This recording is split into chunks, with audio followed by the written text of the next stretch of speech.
In this episode of Women Taking the Lead, I'm talking to Stacy Henry about a key component to women's leadership development, engaging and training sponsors for those women leaders.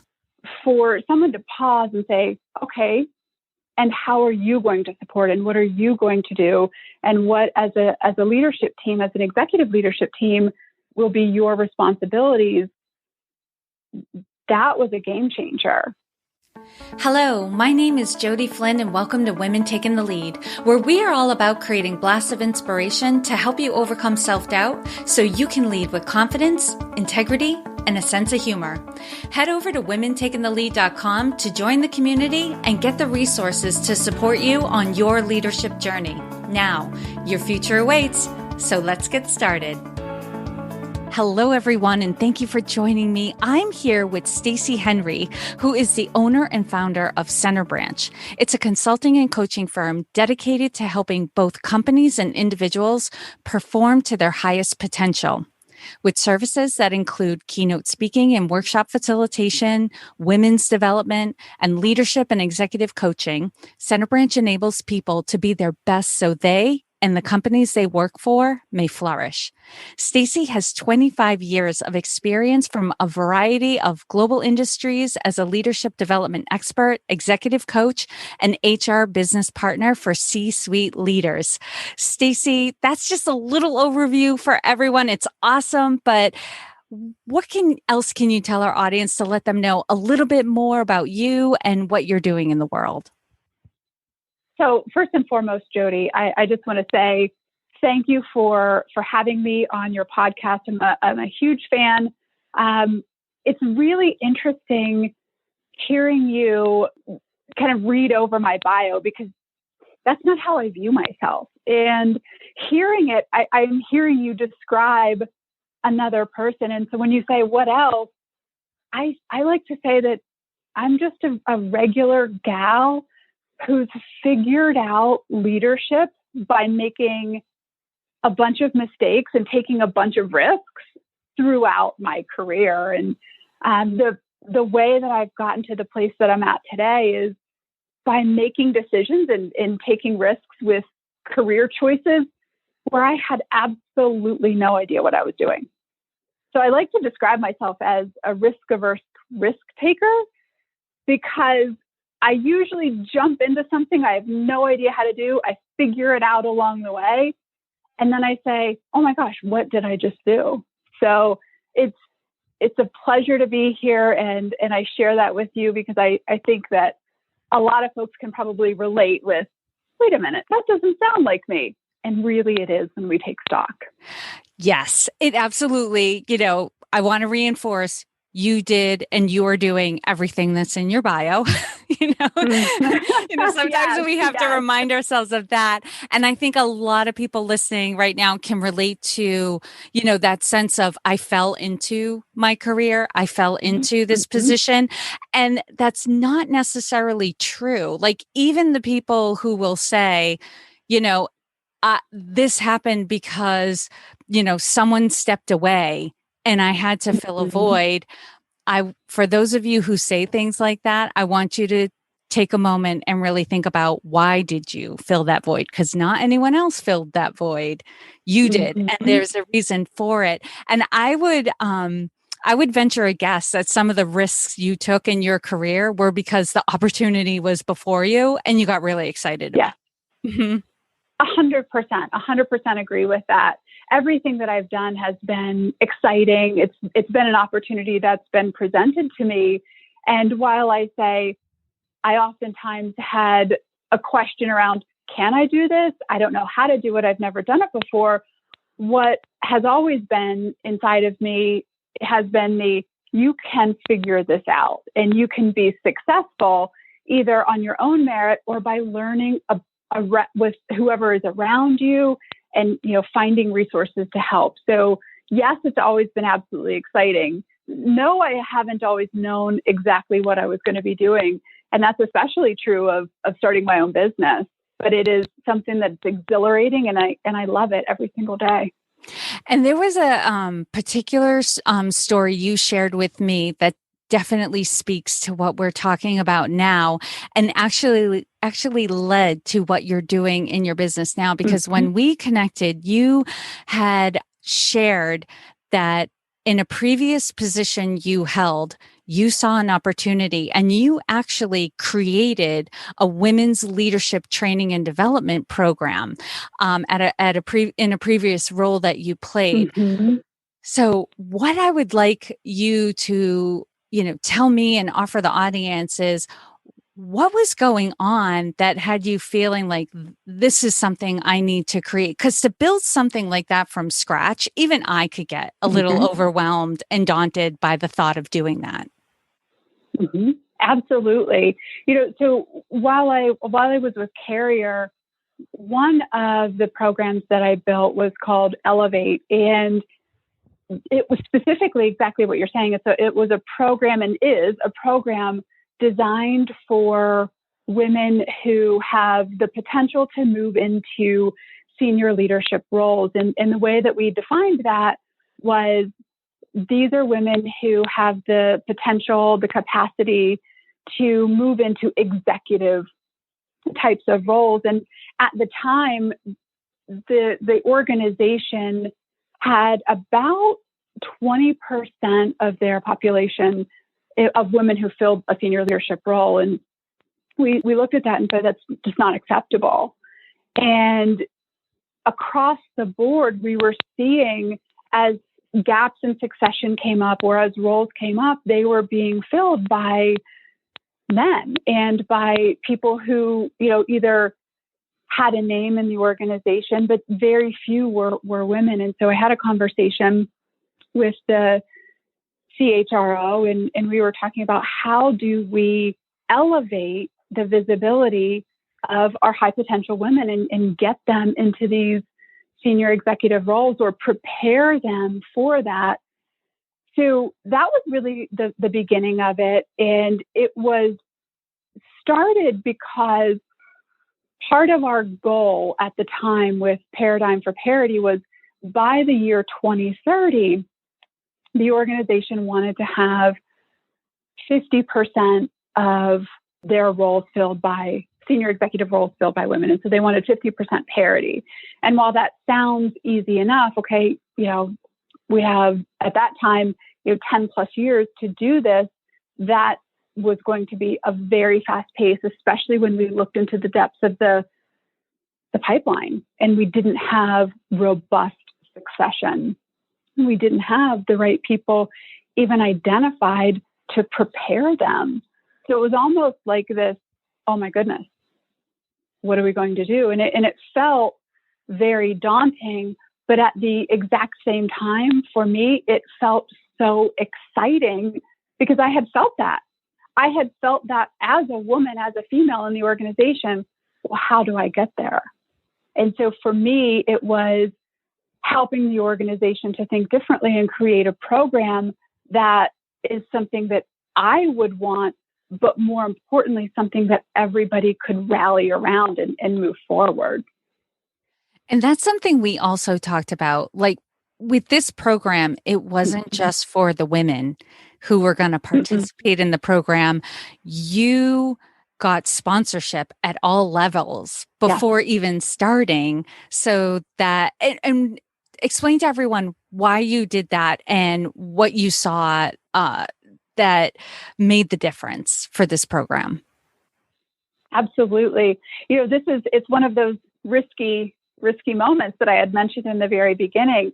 I actually had asked the C-suite and asked the CHRO and others, well, what are you going to do about this? Like, what will be your role, and how will you promote this? Because it's one thing to say you'll support it, but it's going to be a whole different aspect for you to take action and have a role in this. And I think, that question made people pause. And in an organization where it was largely hierarchical, and, if we come up with an idea, we just go and do it, for someone to pause and say, okay, And how are you going to support, and what are you going to do? And what, as a leadership team, as an executive leadership team, will be your responsibilities? That was a game changer. And it wasn't just a go build a program. We, from there, really had a lot of discussion about, what are you even asking, Stace? What is it that you mean? And so part of what we implemented was a true sponsor program, where we took our very senior executives and had conversations with them about, what does it mean to be a sponsor? What's the difference between a sponsor and a mentor? And what are your key responsibilities if you intend to sponsor the women that are going to be in this program? And what we found is that this was an interesting conversation, because a lot of the executives thought that sponsoring just meant, well, I'm going to tell somebody, about my career and give them a rundown of how I got to where I am. The conversation really had to pivot to, how are you supporting and enabling the women, and not just sharing your experiences? So we partnered with some external organizations, and we spent the first several months really preparing the senior executives on their part of this. And so before the program was ever even launched to the participants and to the women, we prepared that C-suite to understand their role and their responsibility in order to make this a success of a program. That makes me so excited because long before, we had a chance to talk, I mean, you had been doing this work, but over the past few years, I feel like every time I've been talking to a company about women's leadership, training and development, there's always been a conversation around, this is a top-down approach. This isn't like, oh, we need our employees to have more Excel training. They need to be more versed in Excel, like to have women empowered and have the opportunity to step into senior leadership. A cultural change has to happen. This isn't just about, giving women the skills that they need, although there are some skills women definitely need to hone to be in senior leadership. Without those opportunities and without a cultural change, they are constantly going to bump up against, I mean, let's just say it, the unconscious biases. Yes. The assumption that women are just not as competent as men are. And that's not just male leaders who have that bias. Female leaders have a bias as well. And so I love that you saw years ago that, okay, we don't need to just impact these women. We need to impact senior leadership down so that these women are able to step up and are given opportunities when they have the training to get into senior leadership. So this actually segues to my next question, because obviously, even before all of this, you saw that we can't just have women go through the same leadership training and development program that men are going through. Clearly, something different needed to be provided for them. So what were the critical components of training and development that you identified to be crucial for women leaders? It's a great question. And, this is a bit of the conversation that we had with the senior leadership team as well, because there was, at first there was a lot of pushback on, why does it have to be a separate program? If it's just, developing leaders, does it matter? And as we started to go through some of that sponsorship training and the unconscious bias, training, and having some of those conversations, it really became very clear that, yes, there are absolutely some elements that are the same across the board. However, what we really needed to focus on for the women in Elevate were topics like shifting their mindset. And so we bucketed the actual curriculum portion of it, which was a year long, into 4 components. And over those 4 components, there were 10 modules that these women went through, and they were everything from, as I mentioned, shifting your mindset, and that actually started with insights. So we worked with Hogan, and we created a custom Hogan assessment that looked at things like their mindset, what personal vision they had, and how that would impact or hinder their momentum forward. We looked at things like raising strategic value, and while that is at face value something that you can say both men and women need, we took a spin on it to say, okay, raising your strategic value doesn't just mean being more strategic. It's working at the right level and being able to communicate strategically regardless of who's in the room, and understanding that there will be some unconscious bias in the room, whether we want to admit that or not. We looked at projection, presence. A big piece of the actual development program was influencing and networking. And we found that across the board, women felt very comfortable and very confident influencing peers and below. And we had to really work on, how do you influence up, and how does that increase your executive presence while also raising your strategic value. So the components of the actual L&D portion were very specific and very targeted to what are some of those challenges that women will face as they start to progress through the organization. And we got the buy-in because as we had the conversation with our sponsors, they started to see how these types of topics were coming up that they hadn't ever thought of before. And I love, Stacy, that your curriculum started with mindset and the stories you have about yourself, opportunities, all of this. Because I was thinking as you were talking about managing up and influencing up, if your mindset is one that, oh, I don't have anything to offer, I don't know why I'm here, I don't know why I'm being considered, you can't do that work until you own your own value, even if it's just, I have a unique perspective, given, my experience and the position I'm in. Absolutely. One of the pieces that I took from the experience of putting this program together that I've incorporated into working with other clients is exactly that. And we actually, when I develop programs for other organizations, specifically around women's development, part of the mindset work that we do is in the very beginning, we ask people, what are you bringing to the table? And, kind of give us your air quote elevator pitch, but what sets you apart? And then over the course of however long of a program, we've put together, we come back to that. And we come back to, how has your mindset shifted to, reflect either what you've learned or how you've applied or how you've influenced up? And there's a big difference in what people say when they first come into the program and what people say and how they respond when they're ending the program. And it's beautiful to see.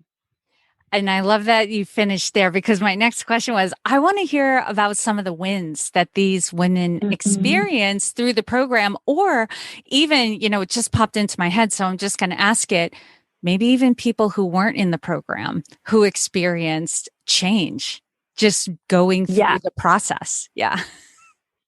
There's so much. I'm like a proud mama with this particular program.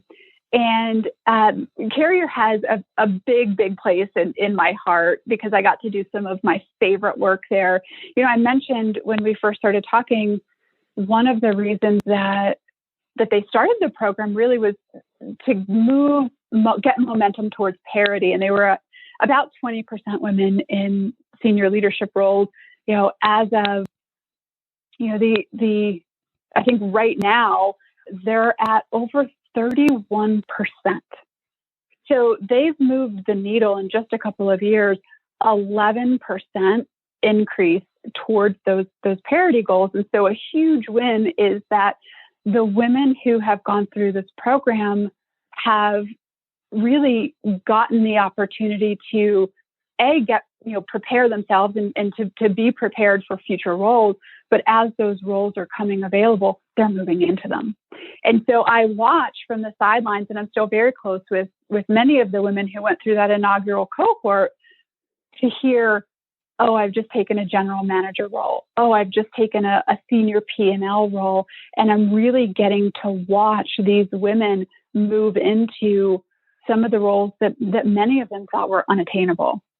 So that is, for me, just an enormous, enormous win. I think the other big win that I've personally heard about and noticed is for the managers of these women who have gone through the program. They developed as well. And so there was an element of manager and people leadership training that we put people through. And so it wasn't just the sponsors and it wasn't just the participants.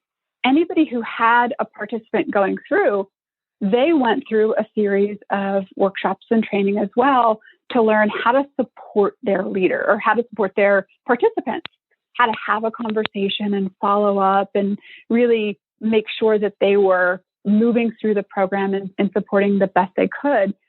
And the stories that I got back and that we got back on, wow, I've learned this, or I've applied XYZ, whatever, we trained them on, to the different people in my organization. And it's made a huge difference in engagement and how people respond. I think that overall, it helped to really create just a learning culture and this culture of development that was there, but not as prominently. That's amazing. And I love, when you have that experience of, I did good work here, like I made an impact, and you absolutely have that, and your heart must be so full. And I know also, like, you saw an opportunity to take, your skills, your values, and the good work you wanted to do in the world and start your own business. So I kind of have a dual question for you too, because I want to hear about the work you're doing in CenterBranch and also where you see the focus of training and development going in the future. So I'm literally giddy when I think about CenterBranch, and I think about the fact that I was able to have all of these great experiences in my career, from small startup companies, private equity companies, to Fortune 50 organizations. And now I get to do that in a capacity where I truly have the ability to impact companies and people all over the world. It's amazing. So I often have to remind myself and say, okay, I get to do this every day. And so the work that I do with CenterBranch is an extension of what I've just mentioned at Carrier. So I help organizations look at their people strategies, their leadership development strategies, and come up with custom solutions. Sometimes I'll be the one to create the solution for them. Other times I'll refer them to another organization, or I'll say, here's what you can do internally, because it doesn't always have to be done externally. So that's a big part of it. The other part that I love very, very much is coaching. And so I'm an executive coach and a leadership coach, and I get to really help the vast majority of my clientele are women. I get to help women think about where they are and where they want to go. And in those one-on-one conversations, grow women however they need to grow. And it's different with every single person. So that's a little bit about CenterBranch. And I think another piece that I get to pinch myself on daily is the fact that, I published a book this year, and it was a book that I wish I had when I was growing up in an organization. And it's really all about the choices that we have when we're facing change. And let's face it, everything that we go through is a change. And so it's near and dear to my heart. And it's something that people have said to me, this has made a difference in how I lead myself, but also how I lead others. I love that. And I want to add a note because I did a little read up on your book. So for those of you who are listening, Stacy's book is called Get Rooted. And in this book, she identifies common values and provides readers with a visual framework. So for those of you who are visual learners, you're going to love this to understand their roots. And say a little bit more about that, Stacy, understanding their roots. Why is that important when facing change? A lot of times people will say, I didn't get a choice. If a change happened, I don't have a choice in this. And while it's true that we don't always get to choose the change, and I'll take COVID, for example, we didn't choose that change. It happened to us. What we do have a choice in is how we show up. It's how we respond. It's what do we do with that information around the change, and how you show up, what you do with that information is directly related to what you're rooted in. And when I say roots, what I'm really referring to are, your values. In an example, we actually worked through this in some of the Elevate work, although we didn't call it roots, is an example, trust versus control. When a change happens or when you're experiencing something new, are you rooting yourself in trust or control? Are you trying to control every piece of it? Are you, coming over the top in an air quote effort to help? Are you micromanaging without realizing it? Or are you trusting that people around you are just doing the absolute best that they can and giving some grace? And so the roots are really, what are the values? And it's everything, it's a dichotomy of trust versus control, relationship versus disengagement, integrity versus dishonesty, etc. And I walk readers through, where are you rooted? And if it's not the right place, how do you change that? Stacy, you're speaking my language, and I know for a fact you're speaking to the heart of what many of the women in my community deal with, our perfectionists, our people-pleasing parts Yes. of the whole, trying to stay in control, trying to have direct influence and impact at all costs. So I know there's a lot of people listening who would love to find out more about you. So where can they find you and where can they connect with you? So they can go to my website at www.centerbranch.com. People can email me directly, stacy.henry@centerbranch.com, or check out my book on Amazon, Get Rooted, Growing People and Companies Through Change, or check me out on LinkedIn, Stacy Henry 01. I'm everywhere. I try to be, and I try to be super responsive. So it's risky giving your personal email out, but I find that a direct connection that's how I roll. And I love interacting with people. So I love that. And I will attest to that. You were very responsive. Whenever I emailed you, we did not go long before both of us were communicating back and forth. So for those of you who are on the run or in the car, don't worry. You can always find all the links to this episode at womentakingthelead.com. Stacy's episode will be, womentakingthelead.com/Stacy, and it's STACY-Henry, or you can put Stacy in the search bar. And Stacy, thank you so much for taking the time to inspire and enlighten us. We are all better for having met you. Thank you so much. It's been my absolute privilege, and I am so excited, and I just wish you and your listeners great growth in your future. Thank you all for joining me on Women Taking the Lead. And to strengthen you on your own leadership journey, I'd like to send you off with a quote from Marianne Williamson, so here goes. Our deepest fear is not that we are inadequate. Our deepest fear is that we are powerful beyond measure. It is our light, not our darkness, that most frightens us. We ask ourselves, who am I to be brilliant, gorgeous, talented, fabulous? Actually, who are you not to be? You are a child of God. Your playing small does not serve the world. There is nothing enlightened about shrinking so that other people won't feel insecure around you. We are all meant to shine as children do. We were born to make manifest the glory of God that is within us. It's not just in some of us, it's in everyone. And as we let our own light shine, we unconsciously give other people permission to do the same. As we are liberated from our own fear, our presence automatically liberates others. Again, thank you for joining me, and here's to your success.